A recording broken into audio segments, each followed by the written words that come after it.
어, 여사님이 여사님을 잘 아는 분들에게는 여사님은 진짜 20세기의 보배 같은 분이시거든요. 근데 김대중 대통령의 부인이라는 걸로만 알려져 있어서 그분을 젊었을 적부터 아는 사람들은 좀 섭섭한 마음이 있었어요. 근데 요번에 언론뿐만 아니라 보통 사람들이 여사님의 가신 길을 애달파하는 것을 보고 좀 마음의 위로를 받습니다. 왜냐하면 인간 이효가 상당히 매력적인 분이에요. 그분은 그냥 보면은 좀 날카롭게 보이지만은 아주 따뜻하신 분이에요.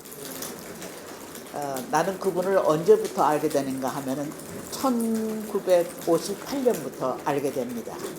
그러니까는 여사님이 미국에서 공부하고 돌아오셔서 한국 YWCA 연합회 총무가 되십니다. 근데 나는 그때 이화대학생이었어요. 내 나이 다 드러나네.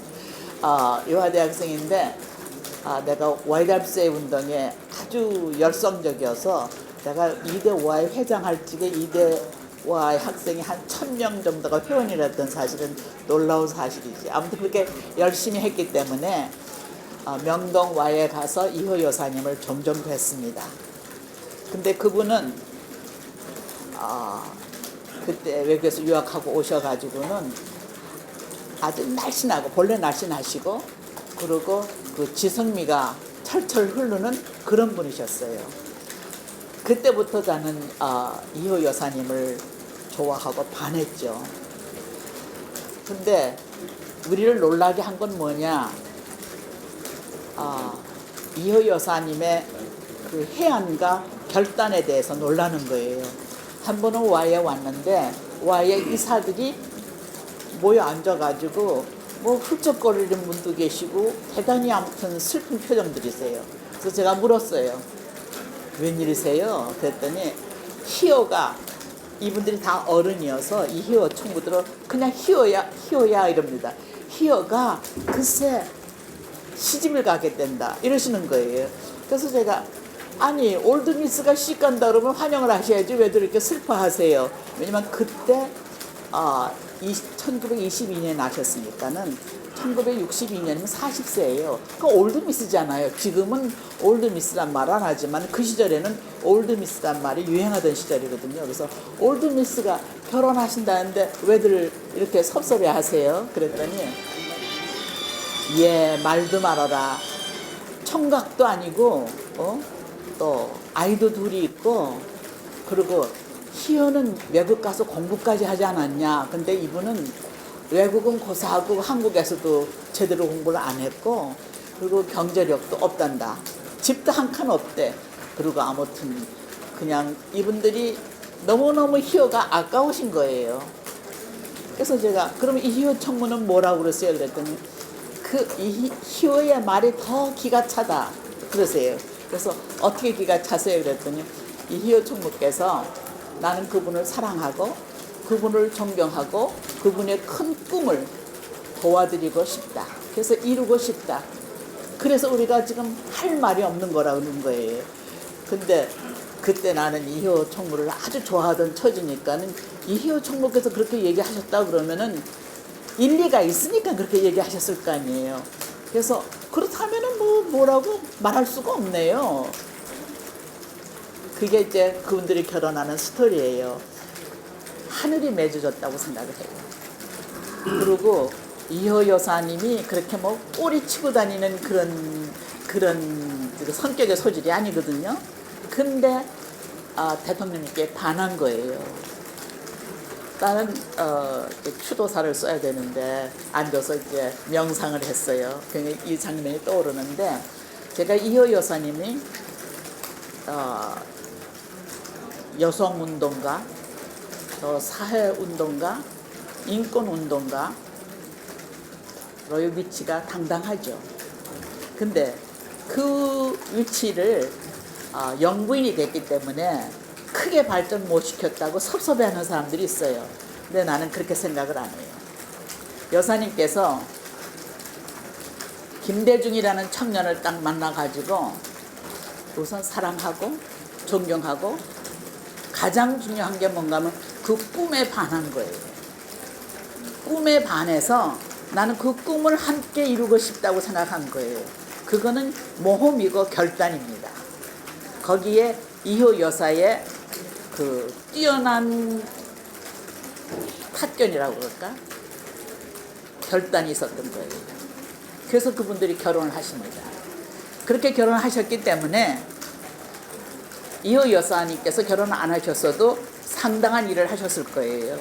그런데 결혼하셨기 때문에 그 꿈을 김대중 대통령과 함께 나누는데 이제는 가정이라는 그런 그 뭐랄까 지평을 넘어서서 국가라는 지평에서 그 꿈을 이룰 수가 있었어요. 김대중 대통령께 신뢰가 되는지 모르지만은 저는 김대중 대통령께서 이루신 일에 몇 분의 1은 여사님의 기여가 크다고 생각을 합니다. 내가 수학을 전공했기 때문에 정확하게 몇 분의 1이라고 얘기 안 해요. 난 그렇게 재보지는 않았으니까. 그러나 분명히 얘기를 하셨을 거예요. 왜냐하면은 여사님은 조용하신 분이에요. 대통령님과 같이 계실 적에 가면은 대통령님께서 혼자 얘기 다 하시지 여사님은 별 얘기 안 하세요. 안 하시다가 본인의 뜻과 다르시면은 나는 다른 생각도 갖고 있는데 그것까지만 얘기하세요. 그것만 얘기해서 대통령님의 권위를 언제나 인정해 드립니다.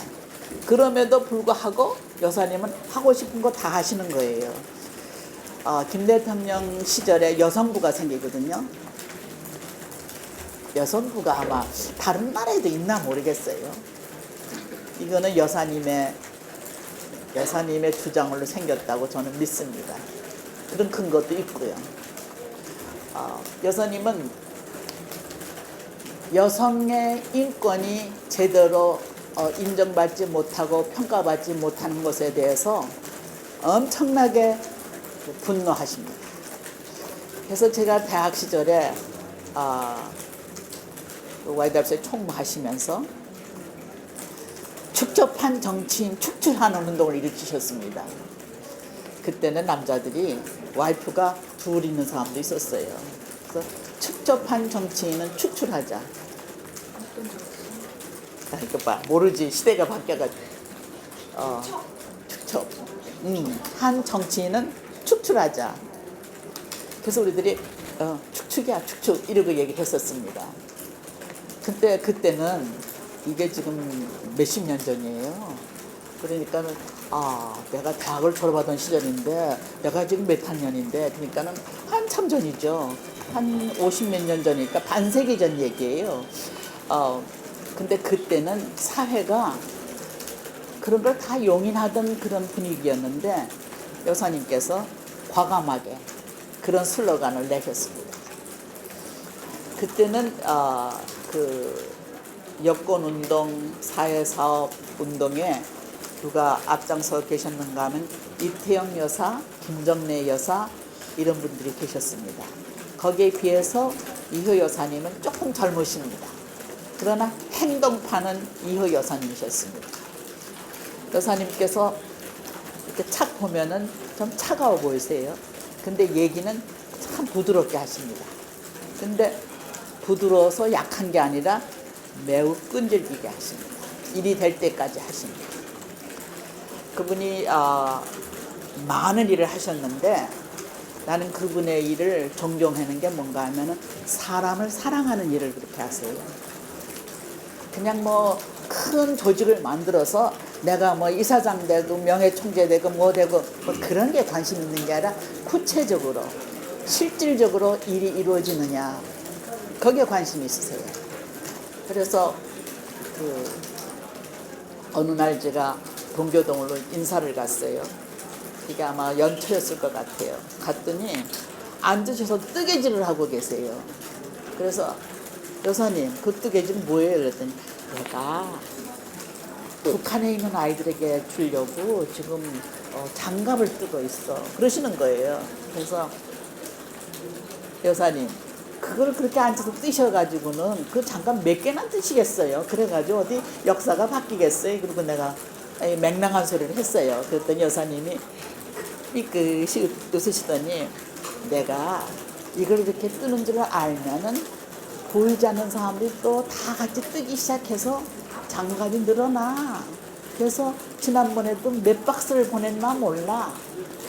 솔선수범해서 일을 시작을 하십니다. 그리고 그 일이 파급되도록 하십니다.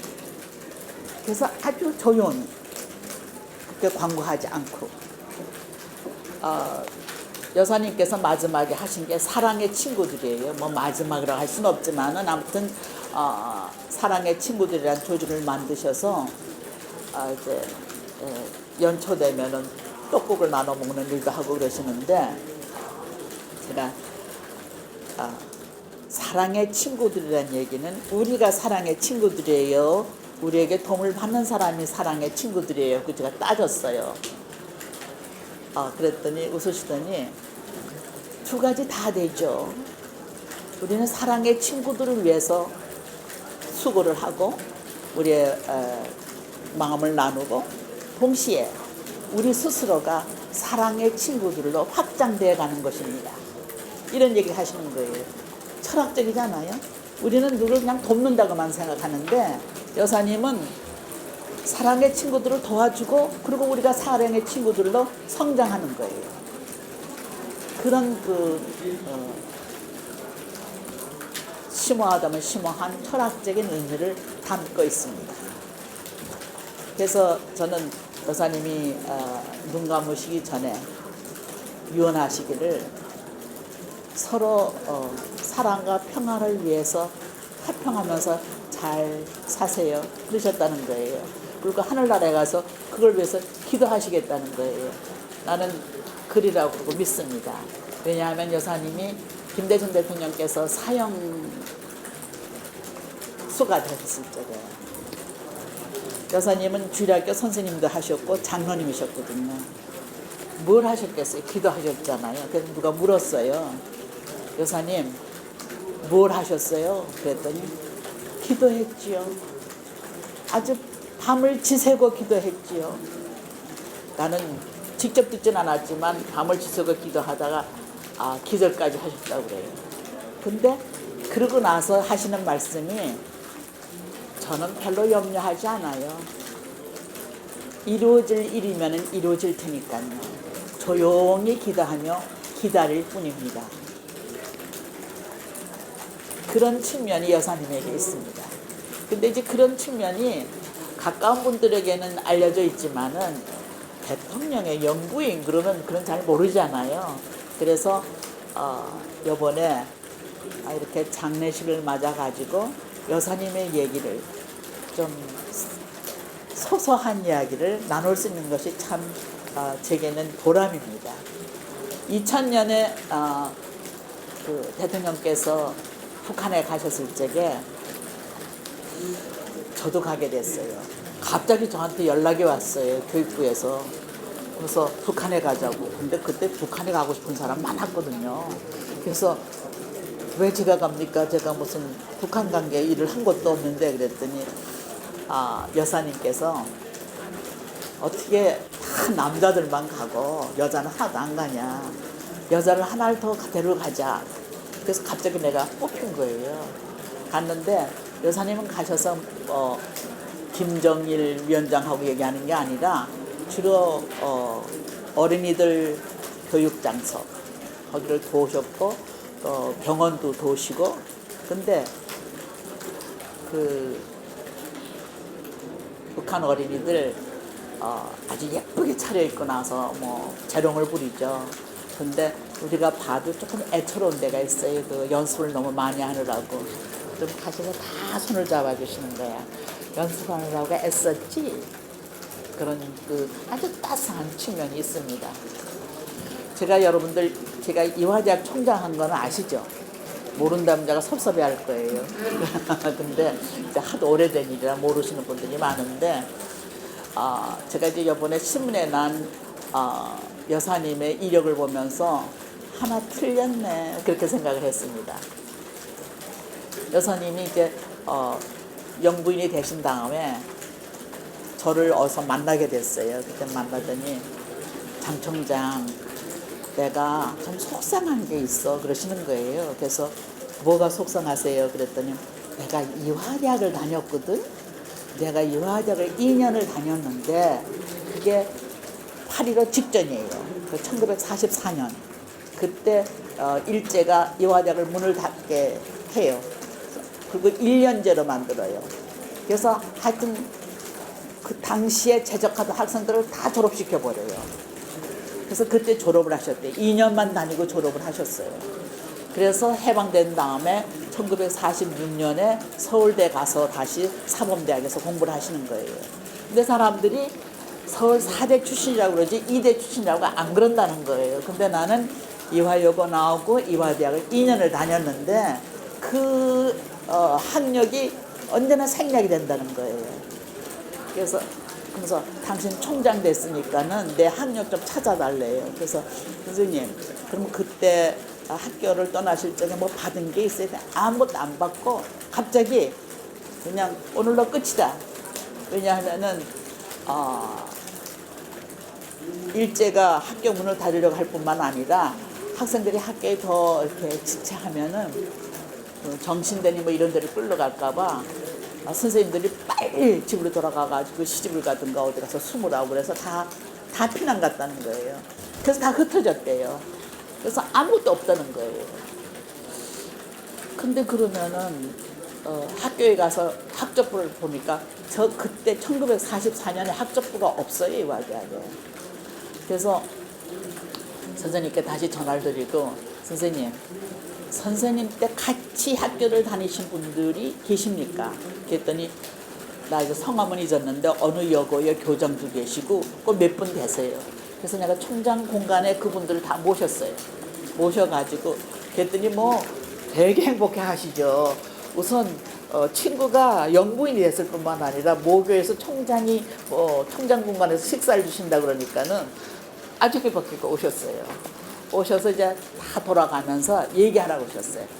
흔적을 찾아내려고 다 얘기한 거를 우리가 입력을 해가지고 사진을 찍고 그래가지고 학적부를 만들었어요. 왜냐면 기록이 없으니까 학적부를 만들어가지고는 이제 그분들에게 수료했다는 증서를 드렸어요. 근데 어느 날 이화대학 박물관에서 사진 한 장을 보내왔어요.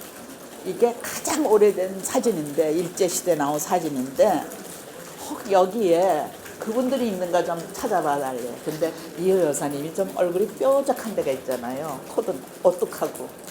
그래서 내가 가만히 보니까는 다른 쪽 밑에서 한 3번째 줄에 학생이 있는데 암만 해도 이호 여사 같아요. 그래서 뒤에다가 동그라미를 딱 쳐가지고 청와대로 보냈어요. 여기 그냥 여기서 여사님 얼굴이 있는가 좀 찾아봐 달라. 그리고 만일 있으면은 뒤에다가 동그라미를 쳐라. 그래서 봤더니 내가 동그라미 친 거하고 똑같은 데다가 동그라미를 쳐갖고 오셨어요. 그래서 그 사진이 그 학적부를 만드는데 증명서예요. 그래서 이화대학에 2년간 재적하셨다는 것을 우리가 법적으로 인정하게 됐습니다. 그래서 여사님이 그때 얼마나 기뻐하시는지 이화대학에서 다니신 거를 인정받게 됐다고. 그분은 물론 자기가 다니는 학교는 다 좋아하죠. 근데 이제 그분이 이화대학에 다닌 거를 기억해 달라고 하는 이유는 이화에서 여성 지도자들이 많이 나왔거든요. 그래서 그 여성 지도자 대열에 당신도 함께 하고 싶은 거죠. 나 사실 그냥 와서 얘기하라 그래서 얘기 막 절절절절 했는데 여러분들이 쓸만한 얘기를 들었나 모르겠어요. 이제부터는 나 할 얘기 다 끝났으니까는 질문을 하시든가 나를 보내주시든가 둘 중에 하나만 하시면 되겠어요. 쓸만한 얘기 없으면 안 쓰면 돼요. 예? 나 오늘 이거 기획하지 않고 나타난 거니까는. 예. 혹시 이 여사님이랑 함께 하신 것 중에 축적 활동하시는 거 말고 여성운동 관련해서 또 기억나시는 거나 예. 기억에 남을 만한 그런 혹시 있으실까요? 여성운동 가족법을 만들 적입니다. 가족법을 만들 적인데 그 이태영 여사께서 많이 주장을 하셨죠. 그러나 이효 여사님께서 도우시지 않았으면 그게 추진이 안 됩니다. 가족법을 만들고 호주제 지금 다 이거는 보편화됐기 때문에 그 어른들이 왜 그것 때문에 머리를 썩혔을까 싶은데 이거 다 노력해서 이루어진 거예요. 그리고 지금은 여성 권익 그러면은 남자들이 왜 너네만 권익이 있어? 이러고 도리어 시비 걸어요. 우리 집에도 남자가 있는데 어머니 여기서 너무 여성 권익 하지 마세요 이러는 거예요. 그래서 왜냐하면 좀 지나쳐요. 시대가 이 정도 됐습니다. 그러나 우리 때는 여성 권익이라는 말이 그런 말을 쓰는 사람을 향해서 쟤는 무슨 저런 얘기를 해야 할 만큼 시대에 앞선 얘기였습니다. 근데 여사님께서는 여성의 권익을 평등하게 공정하게 인정받고 실행하기 위해서 그렇게 노력을 하셨습니다. 또 재미난 얘기는 이게 박영숙 그때 여러분들 박영숙 씨 알아요? 젊은 세대라 박영숙 씨 모르는 거야. 하긴 나보다 선배시니까는. 박영숙 씨가 그때 YWCA 이효 여사께서 총무하실 적에 대학생부 간사하셨어요. 대학생부 간사였는데 YMCA와 YWCA는 가까우면서도 멀고 멀면서도 가깝습니다. 왜 그러냐? 언제나 YM이 더 자기네가 조금 더 뛰어나다고 생각하는 그런 경향이 있었어요. 지금은 전혀 안 그렇지만은. 그래서 이효 여사께서 박영숙 총무님한테 박영숙 대학생부 간사한테 YM과 YWCA 활용회를 할 적에는 잘 준비해 갖고 가서 절대 여성의 권익이 손상되지 않도록 하라. 제가 그 얘기를 들으면서 저렇게 준비를 하고 가야 되는구나 그런 생각을 했습니다. 또 결혼하시기 전에 이미 여성문제연구회를 만드셨습니다. 여성문제연구회. 지금이야 여성문제연구회 그러면은 그게 뭐 하는 데예요 할런지 모르지만은 6.25 조금 지난 다음에 여성문제연구회가 생겼거든요. 그러니까 이분은 삼각자세예요. 그리고 굉장하게 실천적인 결단력을 갖고 계시는 거예요. 제일 재미난 게 김대중 대통령께서 우리 여사가 나보다 더 단단해요. 이렇게 얘기를 하세요. 여사님은 조용하게 단단한 거예요. 소리 내면서 단단한 게 아니라. 그래서 그 행동하는 양심 이게 김대중 대통령의 뭐예요? 슬로건이잖아요. 근데 사람들이 이렇게 얘기하죠. 양심. 이효 여사께서 정말 흔들림 없는 양심을 갖고 계십니다. 양심에 걸리면 안 되세요. 그 양심과 그 다음에는 여성운동가, 사회사업운동가, 또 인권운동가, 민주화운동가, 그 운동이라는 단어가 그분의 모든 게 달려 있습니다. 그래서 운동가적인 행동 때문에 김대중 대통령께서 행동하는 양심을 그렇게 힘차게 외칠 수가 있었다고 이효 여사님을 좋아하는 사람들은 그렇게 해석을 합니다. 근데 이 해석을 언론에 내면 많은 분들이 장상이가 그럴 줄 알았어 그러고 시비 걸 것 같아서 좀 조심스럽네. 그리고 또 무슨 얘기를 해드리나? 말년에 오시면서도 한국여성재단의 명예이사장도 해주시고 여사님의 도움이 필요해요. 그러면 언제나 받아주셨어요. 내가 도울 수 있으면 돕지. 절대 빼는 분이 아니세요. 내가 도울 수 있으면 돕지.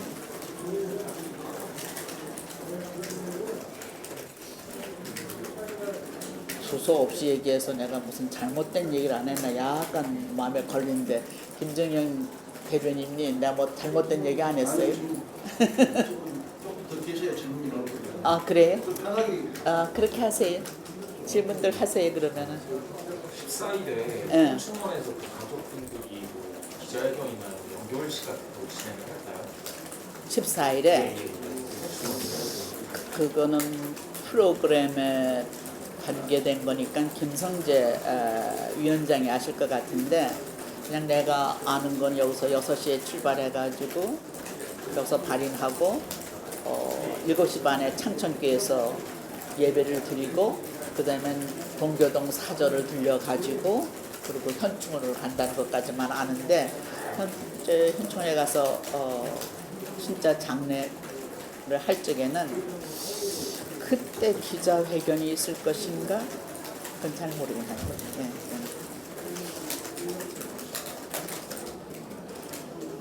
목사님 가장 최근에 된 거는 어떠셨어요?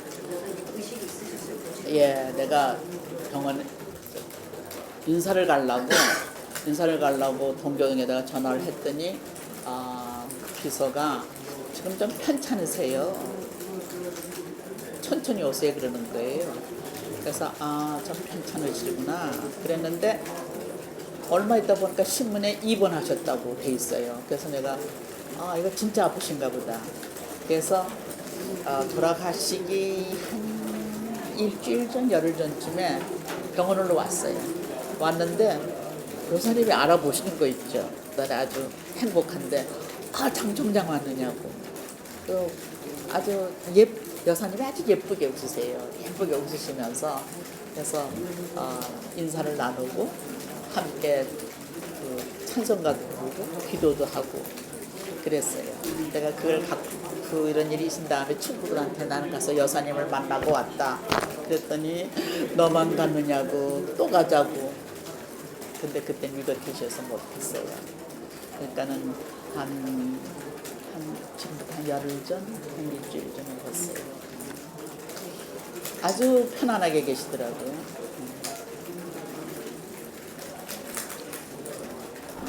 여사님이랑 그동안 뭐 만나서 말씀하시면서 그동안 여사님이 좀 이런 건 좀 어렵다 하면서 힘든 고충을 토로하거나 뭐 이러셨던 적이 있으세요? 여사님은 당신의 어려움을 털어놓는 일은 좀 드문 것 같아요. 근데 이제 내가 갑자기 총장 끝나고 난 다음에 갑자기 정치에 들어갔잖아요. 근데 별 준비 없이 들어갔거든요. 그래서 이제 갔더니 이렇게 하라고 뭐 다 일러주시는 거예요. 일러주시는 거 이제 김대중 대통령께서는 지금도 제가 대답을 못한 게 마음에 걸리는데 장 총장이 이왕 정치에 들어왔으니까는 역사를 만드세요. 그래서 뭐 역사까지 만들어요. 그랬는데 그랬더니 당신이 죽을 뻔했던 기회를 몇 번 기회가 있잖아요. 3번 내지 5번의 기회가 있었거든요. 대통령께서 진짜 위기를 당한 것이. 근데 그 얘기를 처음부터 끝까지 다 하시는 거예요. 그러니까 여사님께서 그 겁주려고 그러냐고 왜 그런 얘기를 하느냐고. 그랬더니 정치를 하려면은 그런 각오가 있어야 한다. 그리고 이제 일어나서 나오려고 그러는데 김대중 대통령께서 장 총장 정치는 죽을 각오를 하고 하는 거예요. 잘 기억하세요. 근데 가슴이 섬뜩하더라고요. 그러니까 여사님이 그렇게 겁주지 말라고. 지금 시작하려는 사람한테 왜 겁을 주느냐고. 그때 그게 그렇게 위로가 됐어요. 겁주지 말라고. 따뜻하신 분이에요.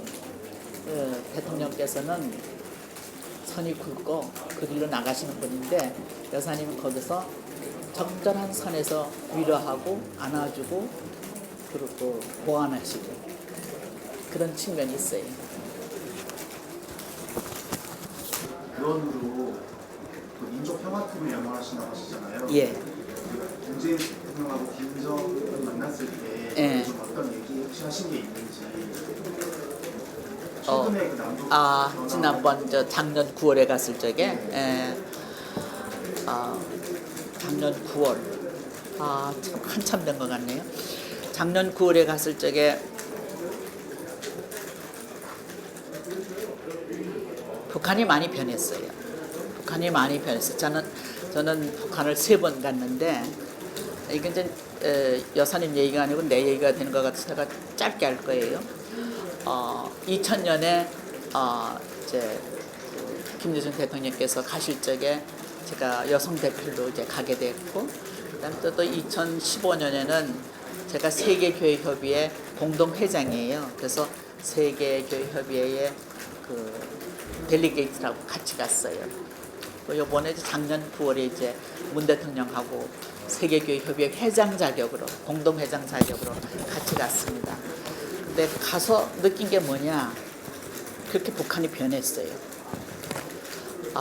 내가 이제 와서 북한이 변했다 그러면은 진짜야 가짜야 이렇게 다 묻습니다. 그건 내가 대답을 못했죠. 그런데 어떻게 변했느냐, 전에 북한에 가면은 투쟁, 때려 부시자, 이런 그 아주 투쟁적인 용어들이 많았어요. 플랜카드야. 근데 요번에 갔더니 이건 다 신문에 난 얘기들이에요. 나만 본 게 아니니까는. 과학강국 건설, 인재강국 건설, 잘 살아야 한다, 이런 식의 슬로건이에요. 그리고 전에는 빨간 글씨 아니면 검은 글씨가 쫙쫙 내려서 진짜 투쟁 정신이 살아나는 것 같았는데, 요번에는 그 플랜카드의 그 휘장의 색깔이 그대 입은 그런 블루 색깔이에요. 연한 블루 색깔, 하늘색, 그다음에 분홍색, 그런 색으로 쓰여져 있어요. 그래서 사람들이 다 놀란 거예요.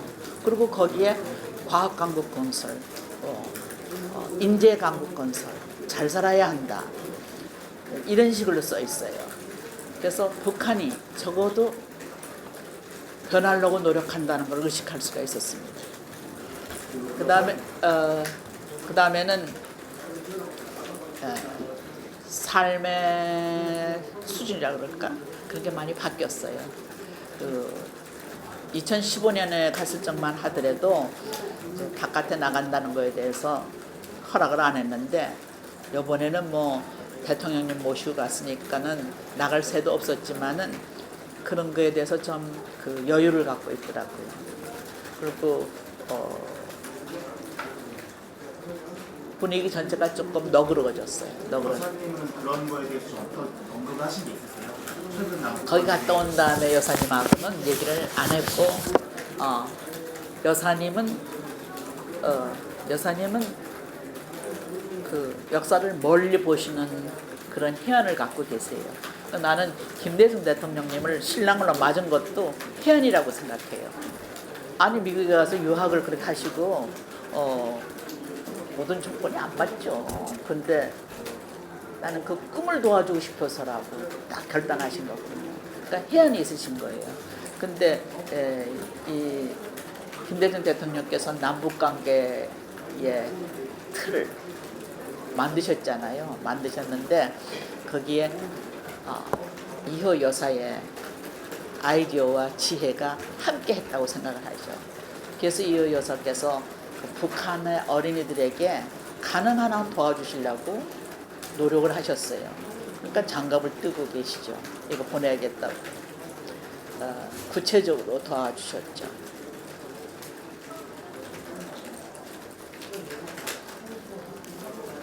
여사님께서 생전에 북한 강국도 하고 인연도 좀 보시고 나누셨는데, 위원장으로서 지금 북한에서 조문단은 안 오고 조정 조합원들과 이런 얘기도 나오고 있어가지고 어떻게 전망하시고, 그게 만약에 적극적으로 벗어나면 어떤 그거는 내가 대답하기엔 좀 심각한 얘기인 것 같은데, 나는 하늘로 가신 여사님의 기도가 주요해서 북한이 남북의 이 관계를 더 전향적으로 이끌어가는 그런 조치를 하길 바라죠. 나는 지금은 남북 평화의 길이 안개에 잠겨 있어요. 그래서 아무도 그 길이 어떻게 뚫릴 거라고 몰라요. 그러나 역사의 발전은 비전과 확신으로 가는 겁니다. 근데 나는 뭐 일개 시민이지만은 내 확신과 비전은 이 땅에 남북이 오고 가는 시대가 올 것이라고 믿는 겁니다. 그래서 그거의 길이 언제가 될는지 몰라요. 그러나 그걸 위해서 꿈을 꾸고 노력해야 된다는 생각은 저는 확실히 하고 있어요. 제가 고향이 이북이에요. 공식적으로 어떻게 된다는 생각을 북한에서 요번에 지금 기다리고 있죠. 기다리고 있죠. 공식적으로 전달하고 싶다. 그거는 내가 알기로는 내가 몰라요. 내가 알기로는 내가 모르고 좀 기다려보죠. 뭐.